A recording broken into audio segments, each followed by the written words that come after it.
Shalom Jemaat Tuhan, sungguh sebuah sukacita dapat menyapa Anda melalui ibadah online Gereja Mawar Sharon Kalimantan.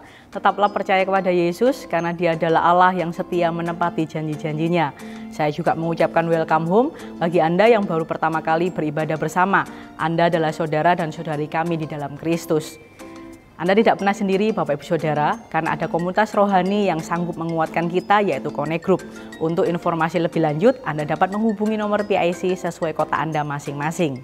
Persembahan adalah salah satu bagian dari ibadah kita kepada Tuhan. Mari kita siapkan yang terbaik. Persembahan dapat Anda berikan melalui transfer ke nomor rekening yang tertera di layar kaca Anda. Bagi Anda yang memerlukan dukungan doa, Anda dapat segera mengetikkan permohonan doa Anda melalui kolom komentar YouTube. Tim kami siap mendoakan Anda. Minggu ini adalah Minggu Perjamuan Kudus. Mari siapkan roti dan anggur di rumah Anda masing-masing. Roti Anda dapat ganti dengan roti tawar ataupun biskuit. Anggur Anda dapat ganti dengan air putih, sirup maupun teh. Jangan lupa like, komen, subscribe, dan sharekan channel YouTube GMS Kalimantan agar kita tidak ketinggalan setiap rangkaian acara dan ibadah, dan tentunya untuk kita bisa memberkati banyak orang. Mari kita berdoa bersama-sama. Tuhan, terima kasih buat hari ini, buat kesempatan untuk kami boleh beribadah bersama-sama. Biar hari ini kami boleh menangkap apa yang terbaik yang Tuhan sudah berikan di dalam setiap kehidupan kami. Urapi kami, urapi hati kami Tuhan, untuk kami boleh semakin mencintai Engkau lebih lagi di dalam setiap kehidupan kami. Di dalam nama Yesus kami sudah berdoa dan mengucap syukur. Haleluya, amin. Selamat beribadah Bapak Ibu Saudara, Tuhan Yesus memberkati.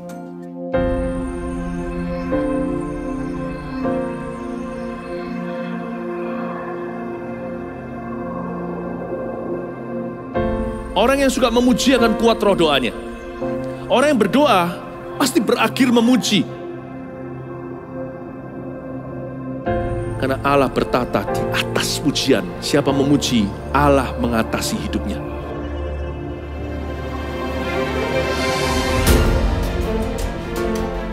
The Year of Praise, tahun pujian, menjadi sebuah petualangan yang tiada dua.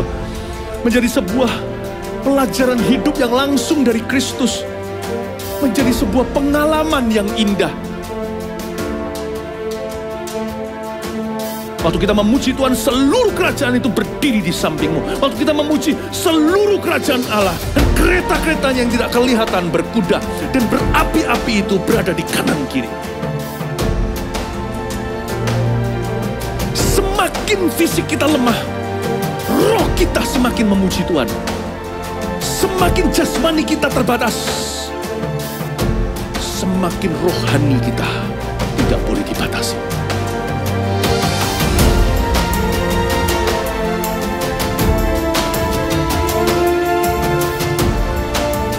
Welcome to the Year of Praise and Provision.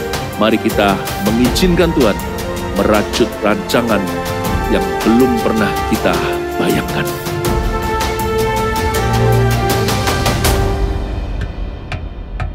Yang bersuka cita hari ini katakan Tuhan Yesus baik. Tuhan Yesus baik. Amin.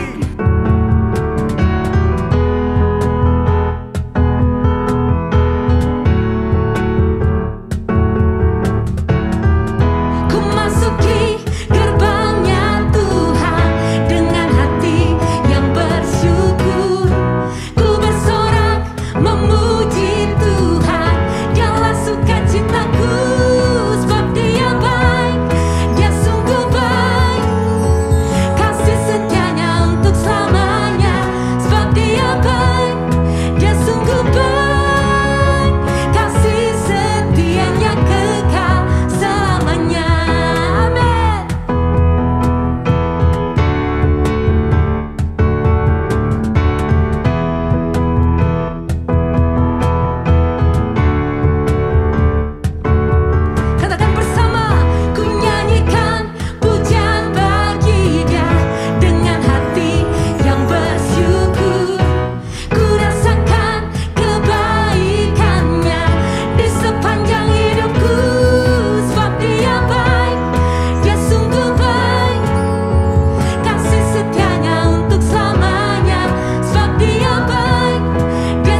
kita mau bawa persembahan kita yang terbaik bagi Tuhan Yesus yang sangat baik.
Tuhan, segala pujian kami.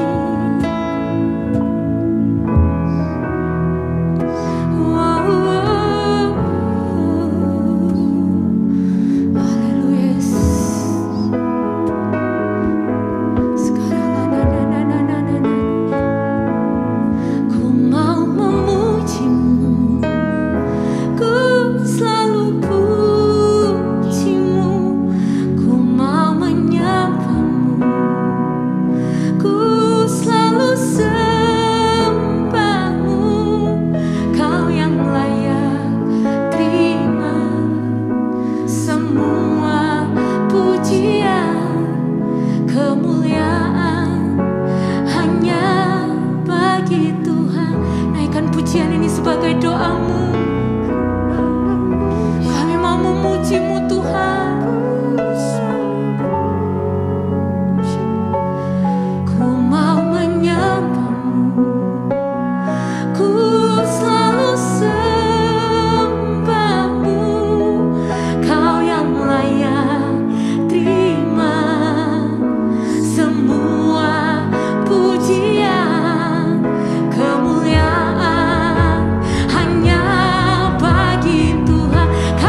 baik, kami datang kepadamu.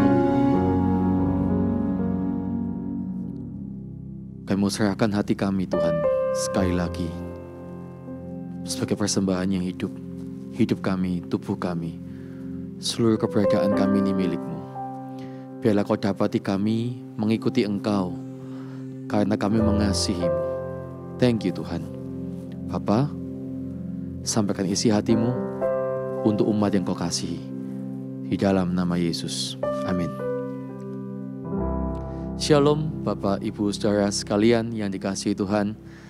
Damai sejahtera Allah ada untuk setiap Anda, untuk setiap rumah, untuk setiap keluarga, dimanapun Anda berada. Bila kasih setia Tuhan senantiasa menyertai Anda.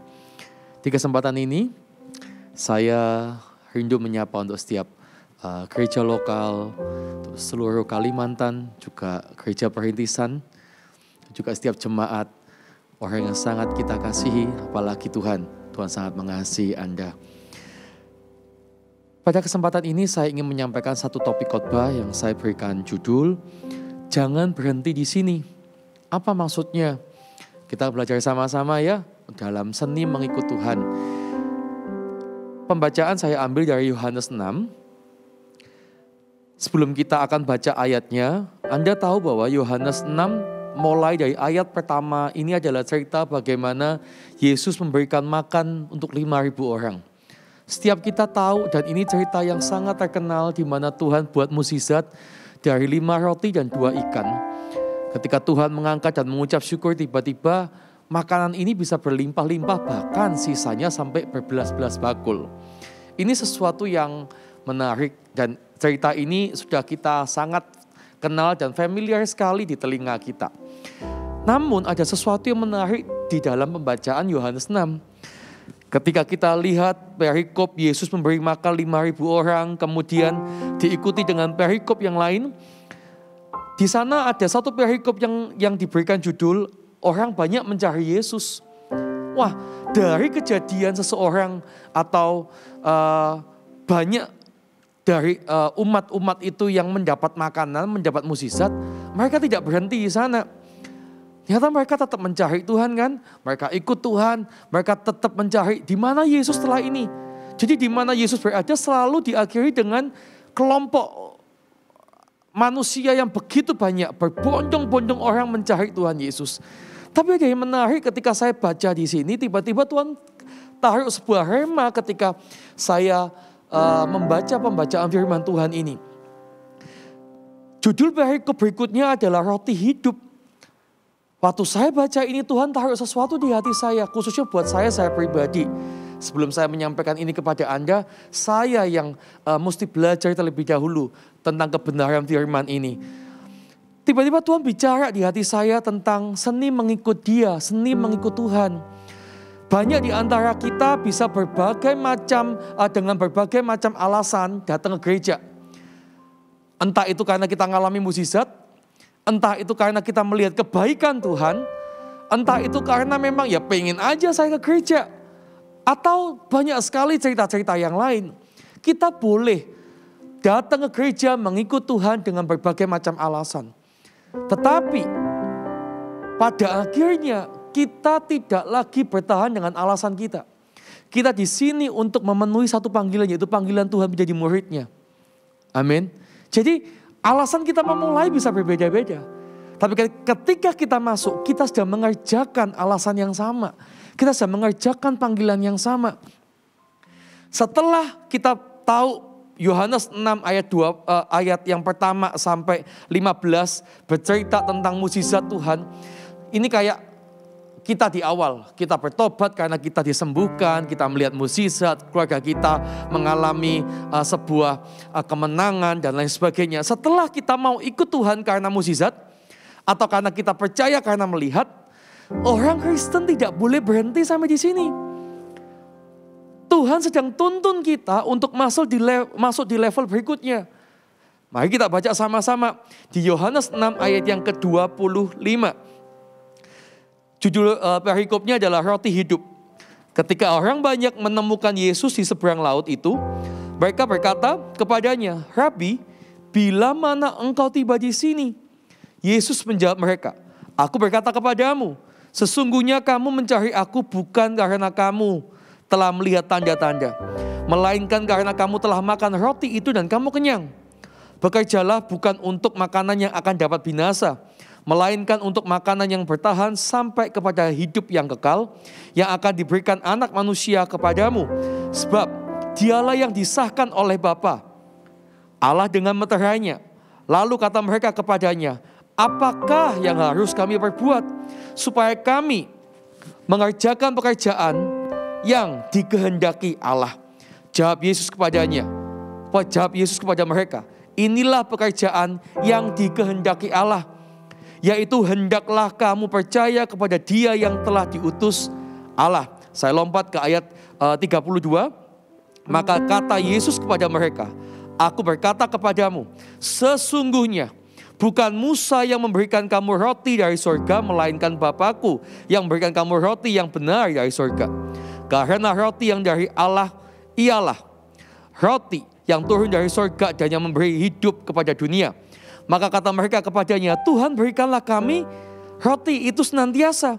Ayat 35, kata Yesus kepada mereka, akulah roti hidup. Dan barang siapa datang kepadaku, ia tidak akan lapar lagi. Dan barang siapa percaya kepadaku, ia tidak akan haus lagi. Saya lompat ke ayat 41. Maka bersungut-sungutlah orang Yahudi tentang dia, karena ia telah mengatakan, akulah roti yang telah turun dari surga. Kata mereka, bukankah ia ini Yesus, anak Yusuf, yang ibu bapanya kita kenal? Bagaimana ia dapat berkata, aku telah turun dari surga? 43. Jawab Yesus kepada mereka, janganlah kamu bersungut-sungut. Saya lompat ke ayat 52. Orang-orang Yahudi bertengkar antar sesama mereka dan berkata, bagaimana ia dapat memberikan dagingnya kepada kita untuk dimakan?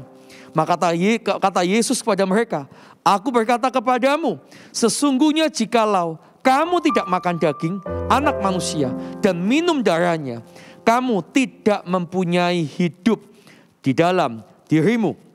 Saya lompat ke ayat 59, ayat penutupnya. Semuanya ini dikatakan Yesus di Kapernaum ketika ia mengajar di rumah ibadat. Wah, ini kayaknya agak berbeda ya. Orang banyak yang mengikut Yesus tiba-tiba mendapati sebuah fenomena yang berbeda dengan ekspektasi. Sebelumnya Yesus kasih mukjizat, makan, kemudian melihat orang disembuhkan. Tapi ketika mereka datang dan sudah menemukan Yesus ada di situ, Yesus sedang menjelaskan satu penjelasan tentang roti hidup. Dan mereka susah mencerna itu, mereka susah menerima itu, sehingga timbullah sungut-sungut dan pertengkaran di antara orang Yahudi. Kata Yesus, jangan kamu bersungut-sungut. Nah, ini ada yang menarik loh. Apa yang menjadi korelasi dalam kehidupan kita? Kita itu dalam mengikut Tuhan akan ada waktunya mendengarkan sesuatu yang kita nggak inginkan, menerima sesuatu yang nggak kita ekspektasikan. Terkadang kita datang mungkin pengennya kita dengar khotbah tentang mukjizat, khotbah untuk menguatkan iman kita. Tapi yang disampaikan mungkin topiknya adalah tentang pemuritan, mungkin topiknya adalah tentang bagaimana kita melayani, bagaimana kita punya komitmen untuk mengikut Tuhan. Kayak nggak cocok, kayak nggak klop. Ini bukan kebutuhanku. Kemudian kita mulai memilih dan memilah.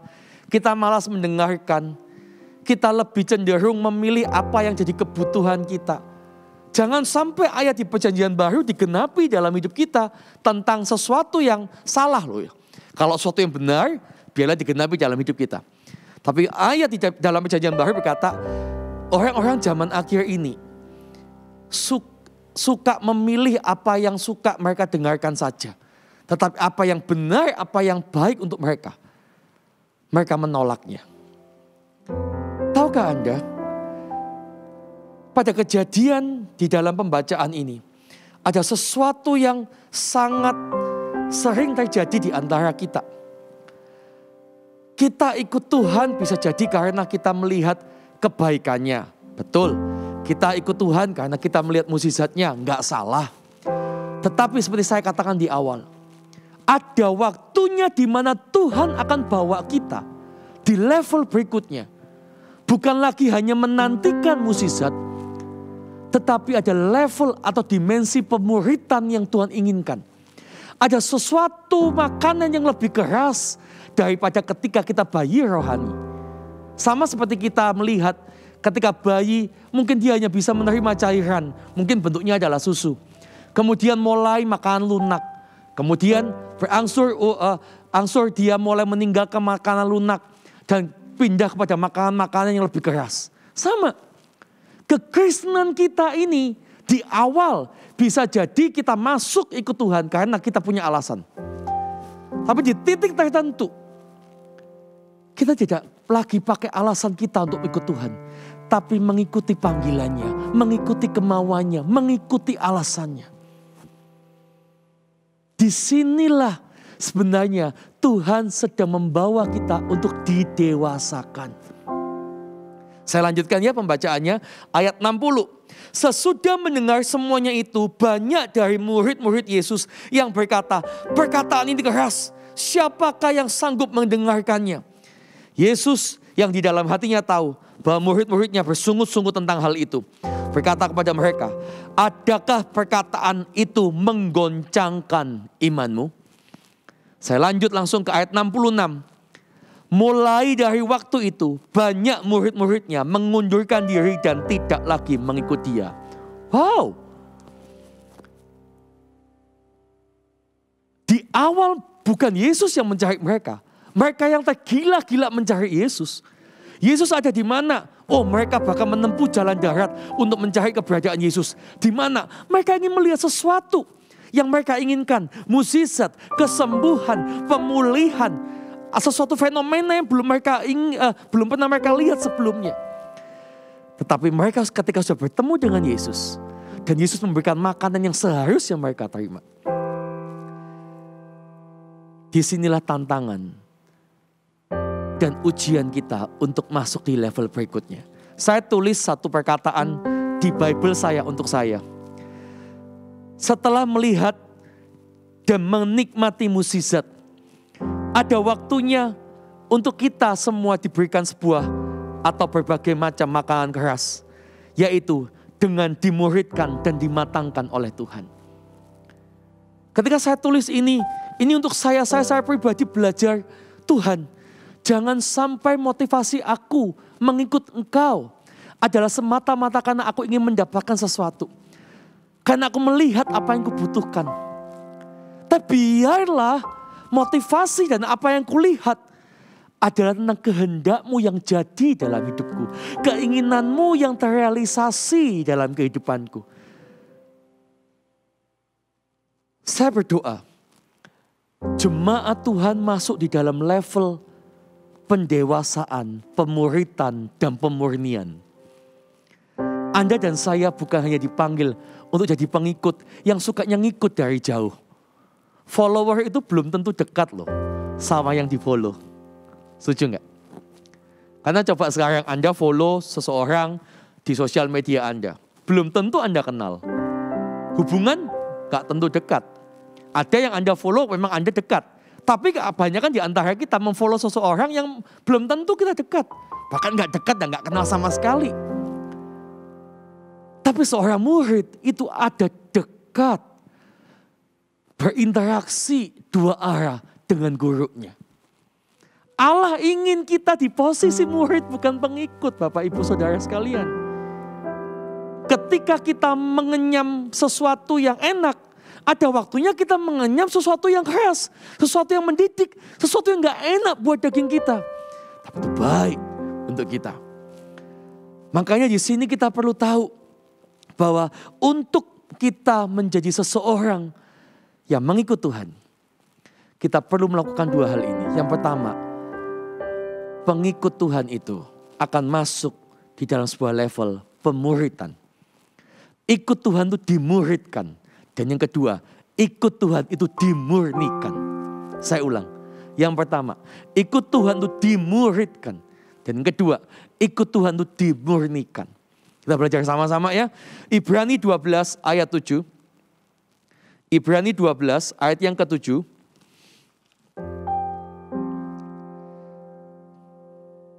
Jika kamu harus menanggung ganjaran, Allah memperlakukan kamu seperti anak. Di manakah terdapat anak yang tidak diajar oleh ayahnya? Tetapi jikalau kamu bebas dari ganjaran yang harus diderita setiap orang, maka kamu bukanlah anak tetapi anak-anak gampang. Selanjutnya dari ayah kita yang sebenarnya kita beroleh ganjaran, dan mereka kita hormati. Kalau demikian, bukankah kita harus lebih taat kepada Bapa segala roh? Supaya kita boleh hidup. Sebab mereka mendidik kita dalam waktu yang pendek, sesuai dengan apa yang mereka anggap baik. Tetapi Dia menghajar kita untuk kebaikan kita, supaya kita beroleh bagian dalam kekudusannya. Memang tiap-tiap ganjaran pada waktu ia diberikan tidak mendatangkan sukacita, tetapi duka cita. Tetapi kemudian ia menghasilkan buah kebenaran yang memberikan damai kepada mereka yang dilatih olehnya. Seperti yang dikatakan di pembacaan ini, dimuridkan itu gak enak. Dimuridkan itu pada waktu proses itu diberikan, bukan sukacita yang kita dapat, tapi duka cita. Kayak daging kita sakit. Tapi firman Allah katakan, hasilnya adalah buah-buah kebenaran yang kita beroleh bagian dalam kekudusan Allah. Bapak Ibu Saudara sekalian yang kasih Tuhan, dimuridkan ini adalah sebuah kondisi di mana kita tidak lagi hanya jadi seorang jemaat yang mau apa yang kita mau, yang mau mendapatkan apa yang kita inginkan saja. Tetapi disinilah kita belajar merendahkan diri dan hati kita, berkata kepada Tuhan dan gerejanya, Tuhan, ini aku, bentuk aku. Bawa aku dalam kehendak-Mu dan bawa aku masuk untuk aku bisa dipakai oleh Engkau. Perlu untuk kita dilepaskan dari setiap hal-hal yang salah, ya. Dimuridkan itu berarti menyediakan waktu. Dimuridkan itu berarti menyediakan hati. Dimuridkan itu berarti menyediakan dirinya. Yang paling penting adalah dimuridkan itu memberikan hak untuk Tuhan dan siapa yang ditunjuk oleh Tuhan untuk mengarahkan dan membentuk kita. Tuhan sedang melakukan pemuridan kepada banyak orang yang mengikut Dia. Oh, mereka ikut, mereka datang. Mereka melihat mukjizat dan mereka berbondong-bondong kayak admire gitu ya. Kayak wah, lihat Tuhan Yesus itu kagum.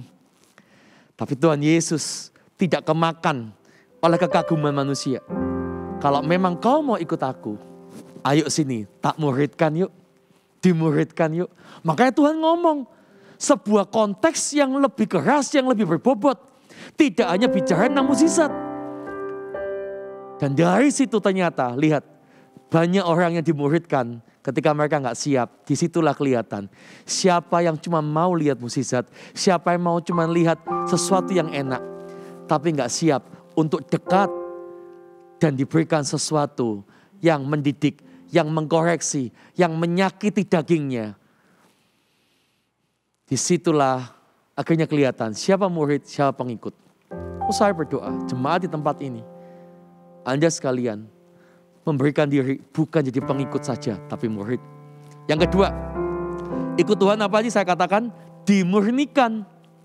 Yang pertama kan ikut Tuhan dimuridkan. Ikut Tuhan yang kedua dimurnikan. 2 Timotius 2 ayat 20 dan 21. 2 Timotius 2 ayat 20 dan 21. Dalam rumah yang besar bukan hanya terdapat perabot dari emas dan perak, melainkan juga dari kayu dan tanah. Yang pertama dipakai untuk maksud yang mulia. Dan yang terakhir untuk maksud yang kurang mulia. 21. Jika seorang menyucikan dirinya dari hal-hal yang jahat, ia akan menjadi perabot rumah untuk maksud yang mulia. Ia dikuduskan, dipandang layak untuk dipakai tuannya, dan disediakan untuk setiap pekerjaan yang mulia. Seseorang kalau sudah menambang emas, dia dapat emas itu ya dari hasil tambangnya.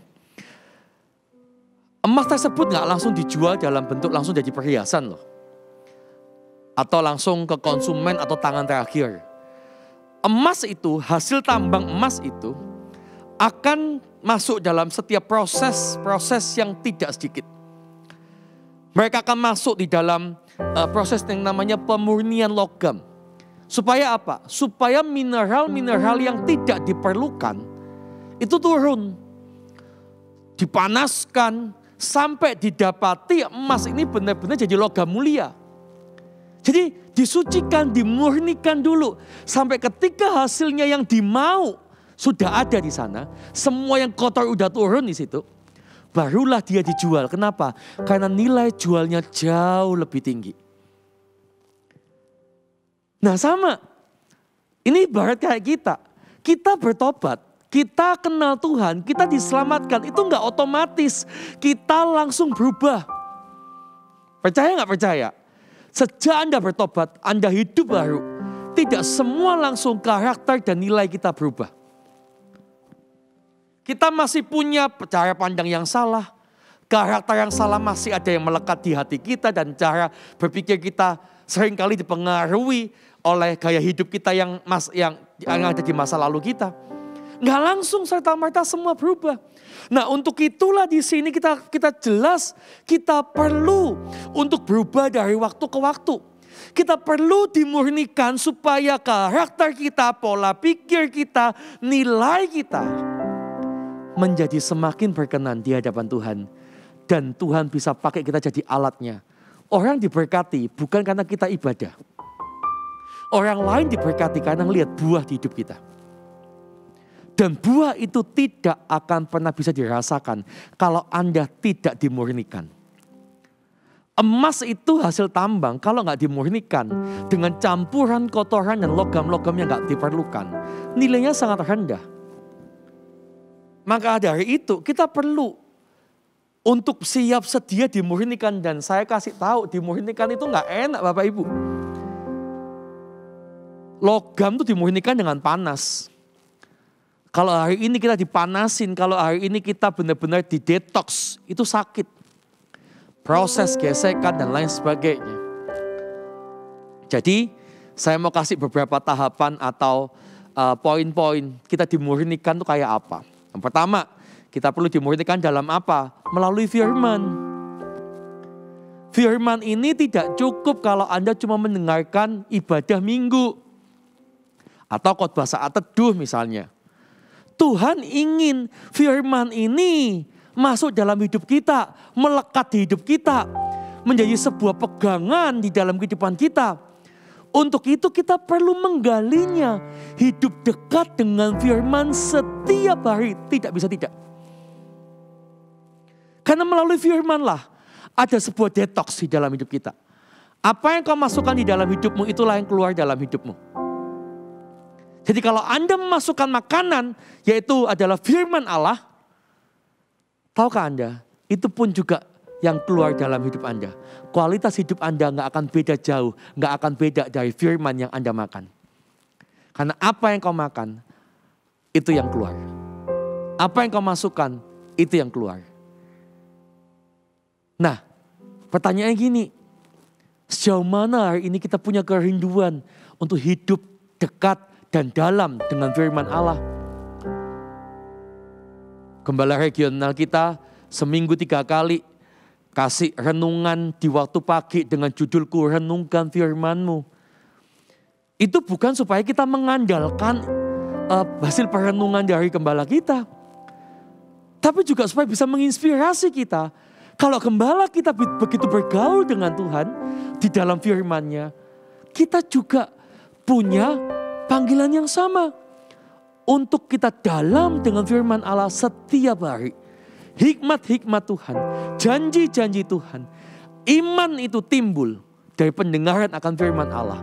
Akan selalu Anda alami ketika Anda bergaul dengan firman-Nya. Oh, tiba-tiba Anda didetoks, Anda dikoreksi ketika Anda baca firman itu. Tuhan bilang ini salah, ini salah, ini salah. Ditunjukkan setiap kesalahan Anda sedang dimurnikan di sana. Yang kedua, dimurnikan melalui apa? Melalui orang lain. Gimana caranya? Komunitas di dalam gereja sebenarnya bukan hanya supaya kita punya keluarga rohani dan supaya kita bisa senang, kita bisa happy. Bukan loh. Salah satu tujuannya adalah supaya ketika gesekan terjadi, itulah pemurnian kita. Banyak orang menghindari gesekan. Banyak orang menghindari masalah ketika gesekan satu dengan yang lain. Kemudian udahlah gak mau CG, percuma CG kok aku gak enakan sama ini dan itu. Justru Anda perlu di sana karena gesekan adalah bagian dari pemurniannya. Saya pernah cerita tentang ilustrasi batu bata kan. Batu bata itu kenapa bentuknya harus sama supaya dia bisa disusun, supaya dia bisa dimasukkan dimanapun. Kalau tiba-tiba Anda dan saya jadi batu bata yang bentuknya beda, ukurannya beda, kita ini nggak bisa diletakkan dimanapun. Nah supaya bisa diletakkan dan masuk dimanapun, di dalam lubang yang sama itu, karena size-nya harus sama, bentuknya harus sama. Kita mesti diasah, kita mesti dibentuk supaya kita bisa masuk dimanapun. Gesekan itu baik. Firman Allah pun mencatat, manusia menajamkan sesamanya. Jadi jangan hindari gesekan. Jangan lihat gini, orang itu nyalain aku. Lihatlah di dalam setiap hal yang terjadi dalam hidup kita. Allah itu memproses mereka dan juga kita. Allah sudah memproses mungkin teman Anda, tapi Allah juga sudah memproses Anda. Mungkin yang salah dalam mereka mungkin. Tetapi dalam kejadian itu Allah tidak pernah salah. Sebenarnya Allah juga sedang memproses hati kita. Mungkin Tuhan sedang melatih Anda di area pengampunan, kasih, penerimaan, kesabaran, kelemah lembutan, pengendalian diri. Oh, buah roh sedang ditempa di sana. Apa gesekan itu salah? Ya kalau kita cari-cari masalah itu salah. Tapi kalau kita sudah menghindari masalah, kita mengharapkan di CG damai-damai saja. Tiba-tiba masalah gak diundang. Kita gesekan, kita gak enak sama si A atau si B. Tahukah Anda? Itu seakan-akan terjadinya adalah untuk kebaikan Anda. Diizinkan untuk kebaikan Anda. Diizinkan karena Tuhan tahu Anda memerlukan itu. Itu dimurnikan Bapak Ibu. Hei, jangan kalau gesekan, dah tak cabut aja. Kalau gesekan, yaudah saya stay di GMS, tapi saya gak mau join CG lagi. Salah. Dengan Anda gak digesek, Anda tetap tinggal dalam manusia lama Anda. Ingat, emas itu tidak bisa bernilai mahal sebelum dia didetoks, sebelum dia dimurnikan. Nilainya akan berbeda. Ayat yang barusan kita baca, kita mau dipakai sebagai perabot untuk perkara mulia atau enggak? Kalau Anda mau dipakai untuk perkara mulia, percayalah, prosesnya pun itu harus kita lalui. Jangan kita cuma mau hasilnya, oh saya mau jadi logam mulia, tapi Anda tidak mau dimurnikan, tidak pernah bisa terjadi. Karena pertobatan kita tidak langsung menjadikan kita langsung berubah seutuhnya. Dari waktu ke waktu Tuhan akan izinkan terus proses. Termasuk di level pemimpin-pemimpin. Gembala-gembala Anda sampai hari ini, kami pun masih diproses sama Tuhan. Dimurnikan oleh Tuhan dalam berbagai area kehidupan kami. Supaya didapati semakin mulia dan berkenan dipakai untuk perkara-perkara yang mulia di hadapan Tuhan juga. Amin. Yang berikutnya, dimurnikan melalui apa? Melalui pengajaran, melalui pengembalaan, diarahkan, ditegur. Di sini kita nggak bisa bilang kita tuh rendah hati loh. Kalau kita itu nggak mau mendengarkan orang lain. Karena di dalam pengembalaan, di dalam teguran, di dalam pengarahan, di dalam hidup kita ini, kita butuh yang namanya rendah hati. Karena orang rendah hati itu dia akan belajar untuk mendengarkan. Enggak merasa paling tahu. Enggak merasa paling benar. Saya percaya satu hal. Waktu kita belajar terus untuk bisa humble, akan lebih banyak lagi hal-hal benar yang bisa kita dengarkan. Akan lebih banyak lagi nilai-nilai benar yang bisa kita miliki. Kenapa? Karena hati kita terbuka untuk sesuatu yang baru. Kalau kita sudah merasa, oh saya sudah baik. Orang seperti ini akan punya banyak benteng di dalam hidupnya. Kadang gak kelihatan sih. Kadang kelihatannya dia mendengarkan sih. Tapi pikirannya, hatinya udah pasang banyak benteng di sana. Sehingga boleh masuk, langsung keluar, tidak pernah mengendap di dalam. Maka dari itu kita perlu untuk digembalakan. Kenapa saya bilang digembalakan itu pemurnian? Karena loh, Anda tiba-tiba kenal dengan salah satu seorang CGL atau coach di dalam gereja lokal. Sebelumnya nggak pernah kenal siapa dia. Out of nowhere orang ini minta Anda belajar ini. Anda misalnya nih, Anda punya posisi, Anda punya mungkin gengsi dan pride sendiri. Dan Anda berkata, siapa dia minta aku kayak gini-gini. Tahukah Anda? Disitulah dibutuhkan sebuah kerendahan hati. Kita sedang dimurnikan. Pada waktu kita mendengarkan siapa yang berkata, kita gak melihat lagi. Kita tahu bahwa pemimpin ini mungkin lebih muda dari saya. Pemimpin ini mungkin baru saya kenal, saya belum tahu kredibilitasnya. Tapi Anda belajar untuk percaya. Anda belajar untuk mendengarkan. Anda belajar untuk tunduk dan taat kepada Tuhan dan gerejanya. Itu pemurnian Bapak Ibu. Amin. Jadi itulah mengapa kita perlu dimuridkan dan dimurnikan. Jangan tinggalkan komunitas, jangan jadi orang yang datang ke gereja dan pergi gitu aja. Saya punya sebuah prinsip yang saya lakukan sampai hari ini. Sejak saya bertobat, perubahan kekristenan saya itu kelihatan di poin ini. Saya sejak kecil itu Kristen. Tapi sejak saya bertobat sungguh-sungguh, ada sesuatu yang mencolok yang berbeda di dalam kekristenan saya. Apa itu? Saya menyediakan diri saya, dimuridkan. Dan saya ada di dalam kumpulan orang-orang beriman secara aktif. Saya ulang. Saya menyediakan diri saya untuk dimuridkan. Dan saya berada di dalam kumpulan orang-orang beriman secara aktif. Garis bawahi kata-kata aktif. Kenapa? Karena kita bisa ikut Tuhan secara pasif. Dulu saya bilang, yang jadi pembeda di sini. Dulu saya sejak kecil saya ikut Tuhan. Saya sudah jadi orang Kristen, tapi saya pasif. Pasif itu gimana? Cuma datang ke gereja, pulang dan pergi gitu aja. Tanpa melibatkan dan gak mau dilibatkan lebih jauh. Untuk dimuridkan, untuk dikasih tahu, untuk diarahkan. Punya anggapan saya dulu adalah kelompok orang Kristen yang berkata, yang penting minggu ini sudah ke gereja. Ke gereja kita. Kalau kita tidak pernah masuk di dalam sebuah level pengembalaan dan dimuridkan, sebenarnya kita tuh kayak domba tanpa gembala. Loh, kenapa Pak? Emangnya Pak, kalau domba tanpa gembala kan domba tetap bisa hidup.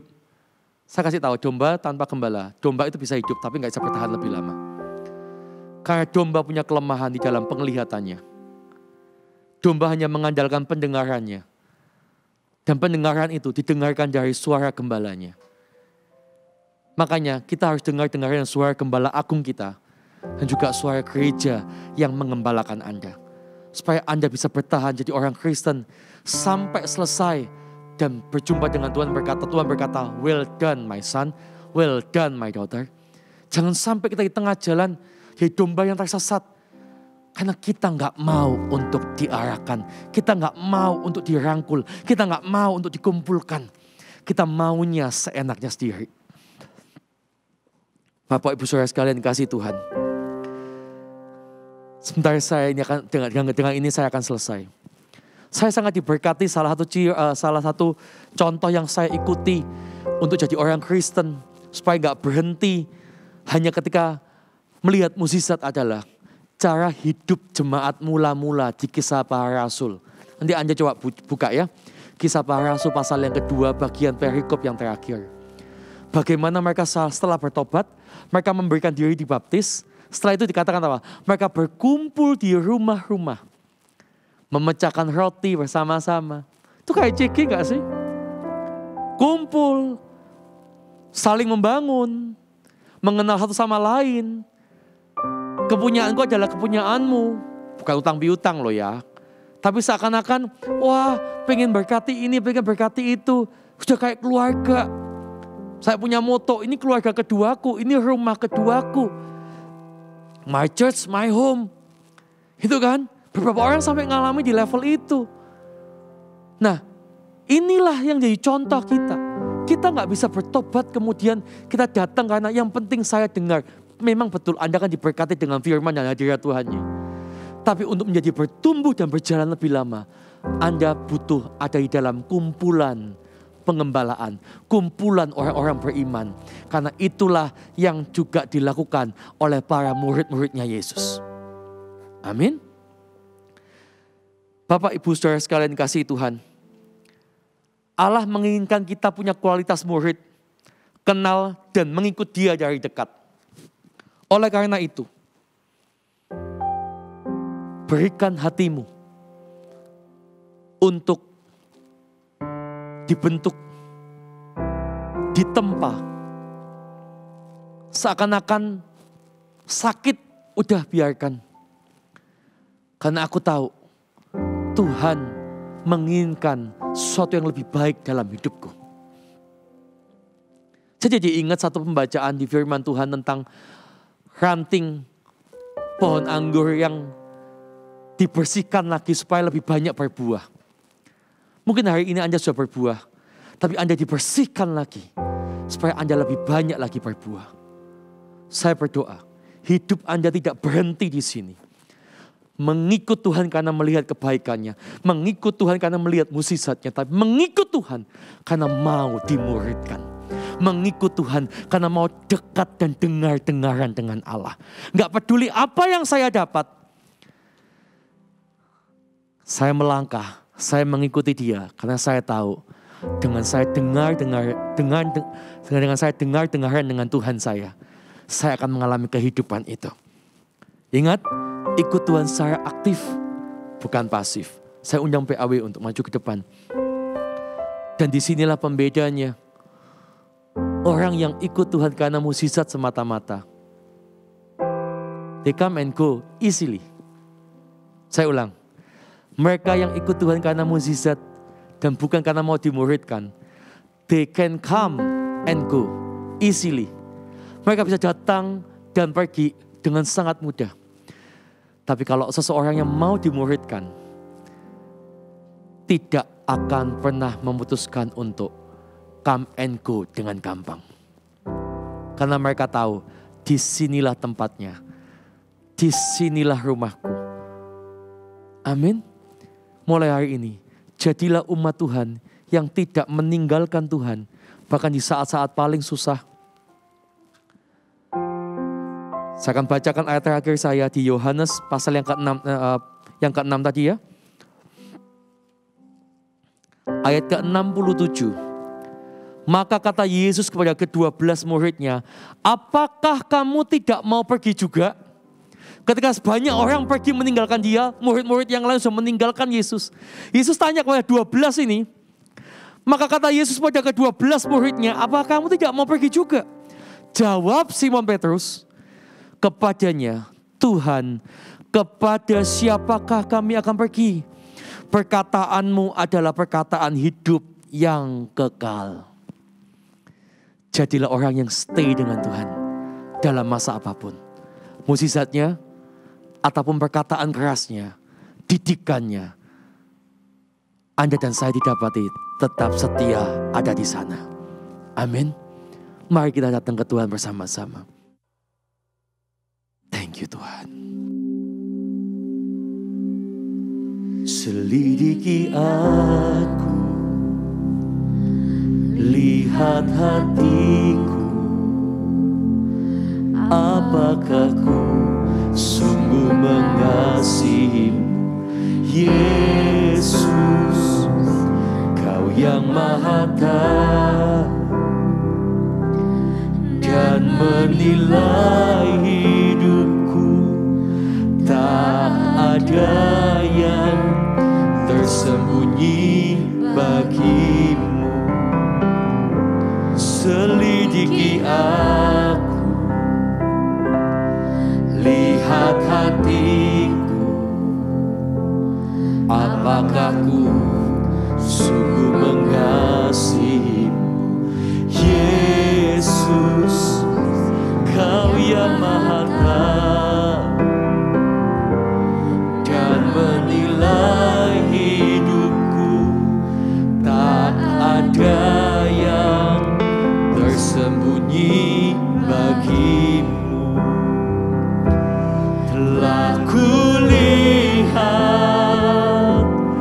kebaikan-Mu yang tak pernah habis di hidupku.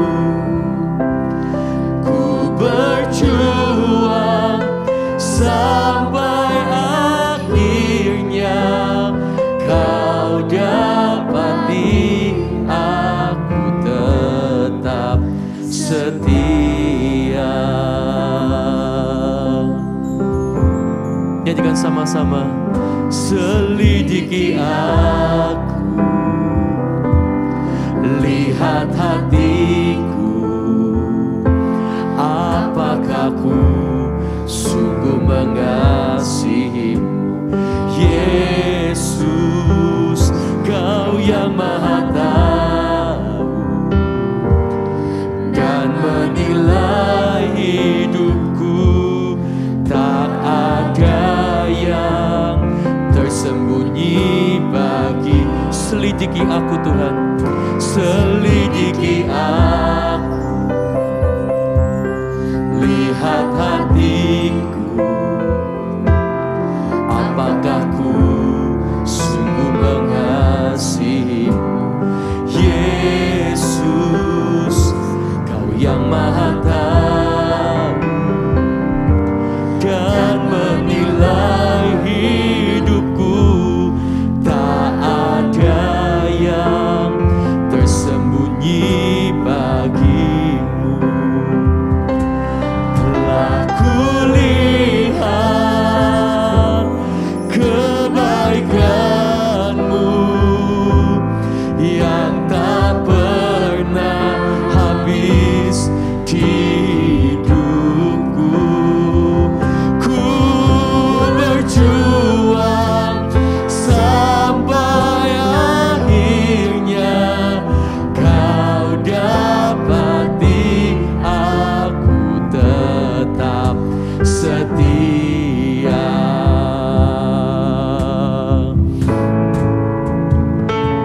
Telah kulihat kebaikan-Mu yang tak pernah habis di hidupku. Ku berjuang sampai akhirnya Kau dapati aku tetap setia. Telah kulihat kebaikan-Mu yang tak pernah habis di hidupku.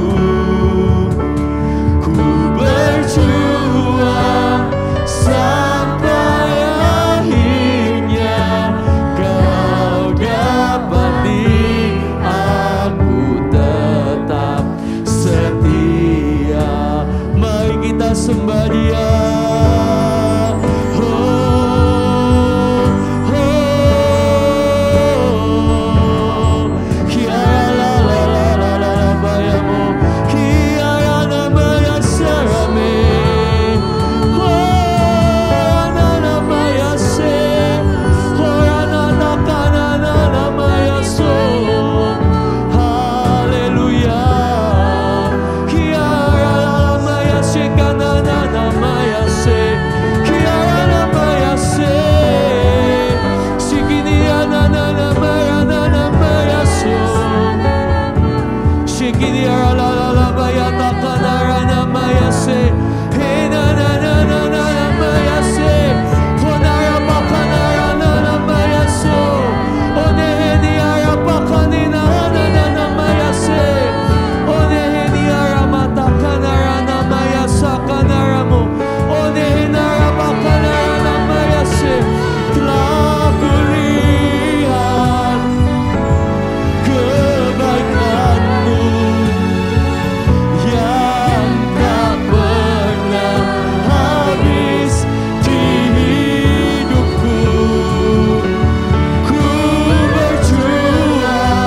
Tuhan, kami datang kepadamu saat ini. Firman-Mu selesai dibagikan. Hamba berdoa ya Tuhan, biar Kau dapati kami adalah orang yang mengikut Engkau dari dekat. Murid-murid yang Kau temukan, yang bukan hanya mengikut Engkau sebab alasan-alasan pribadi kami. Kami boleh memulai kekristenan kami dengan berbagai macam alasan. Ada yang mungkin coba-coba, ada yang mungkin ya karena pengen, ada yang mungkin karena melihat mukjizat, ada yang memang mau sungguh-sungguh mencintai Tuhan, ada yang mau berhenti dari dosa-dosanya, ada yang karena dia mungkin diberkati hari-hari ini. Apapun alasan Anda, at the end Anda datang ke Tuhan, it's okay. Tetapi di dalam kita mengikut Tuhan, kita tidak boleh berhenti hanya di alasan kita mengapa kita datang kepadanya. Kita gak boleh berhenti di sana. Tapi kita masuk di dalam level berikutnya. Kita ikut Tuhan karena kita ikuti kehendaknya. Kita ikuti rancangannya. Kita ikuti kemauannya. Kita ikuti alasannya. Bukan lagi alasan kita. Kita ikuti Tuhan karena kita mau dimuridkan oleh Dia. Kita mau dibentuk dan dipakainya. Kita mau jadi alat-alat Tuhan yang dipakai untuk perkara-perkara mulia. Di dalam nama Yesus aku berdoa, semangat yang pudar Tuhan bangkitkan. Biar setiap orang memiliki hati yang terbuka untuk mau jadi orang yang rendah hati, mau mendengar, mau dibentuk, mau digembalakan, mau dimuridkan, yang ujung-ujungnya hidup Anda dan saya dapat dipakai untuk kemuliaan nama Allah, bukan oleh kehendakku lagi, tapi Kristus di dalamku. So, firman Allah berkata, bukan lagi aku, tapi Kristus dalamku. Ada sebuah perubahan. Kita ikut Tuhan bukan karena kemauan kita lagi, alasan kita pribadi, tapi karena kita mengikuti kehendaknya. Di dalam nama Yesus aku berdoa Tuhan, setiap umat Kau dapati bukan lagi jadi orang Kristen yang cuma datang dan pergi dalam sebuah gereja, tapi orang Kristen yang secara aktif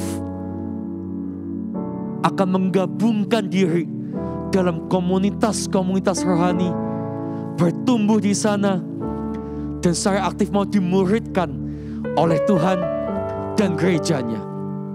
Dalam nama Yesus. Hari ini adalah minggu perjamuan. Anda bisa siapkan roti dan anggur yang ada di rumah Anda. Roti apapun boleh. Bahkan kalau enggak ada anggur, teh, air putih pun jadi. Anda boleh siapkan. Angkat roti di tangan kanan Anda. Perjamuan kudus ini mengingatkan kita bahwa Dia telah memberikan segala-galanya untukmu dan untukku. Tubuhnya diberikan kepadamu, kepadaku, supaya kita ingat dalam hal mengikut Tuhan, kita tidak berlebihan kalau kita kasih yang terbaik untuk Dia. Karena Dia sudah terlebih dahulu memberikan yang terbaik untuk kita. Perjamuan kudus ini mengingatkan kita sekali lagi betapa Dia sudah all out. Dia berikan semua yang terbaik untuk Anda dan saya. Supaya kita tahu kita cukup punya alasan untuk seseorang yang telah memberikan segala-gala yang terbaik untukku.